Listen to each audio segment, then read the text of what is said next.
हिंदू हृदय सम्राट बाळासाहेब ठाकरे महाराष्ट्र समृद्धी महामार्गाच्या चौथ्या आणि अंतिम टप्प्याचं उद्घाटन मुख्यमंत्री देवेंद्र फडणवीस यांच्या शुभ हस्ते आणि उपमुख्यमंत्री एकनाथ शिंदे आणि उपमुख्यमंत्री अजित पवार यांच्या प्रमुख उपस्थितीत गुरुवार दिनांक 5 जून रोजी संपन्न होत आहे। महाराष्ट्राच्या गतिशील प्रगतीच्या या समृद्धी महामार्गात इगतपुरी येथे देशातील सर्वाधिक रुंदीचा बोगदा तयार करण्यात आलाय।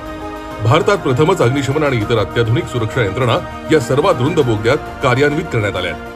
राज्यातील 5 महसूल विभागाच्या 10 जिल्ह्यातील 26 तालुक्यांमधील 392 गावांमधून हा 6 पदरी ग्रीनफील्ड महामार्ग जात असून यामुळे 10 जिल्हे प्रत्यक्ष आणि 14 जिल्हे अप्रत्यक्षरित्या जोडले जाणार आहेत। या महामार्गामुळे नागपूर ते मुंबई प्रवास आता 18 तासांवरून फक्त 8 तासात करणं शक्य होणार आहे। तसंच यासोबत तिसऱ्या ठाणे खाडी पुलाच्या दक्षिण वाहिनी मार्गिकेचं लोकार्पण दूरदृश्य प्रणालीद्वारे मान्यवरांच्या हस्ते होतंय।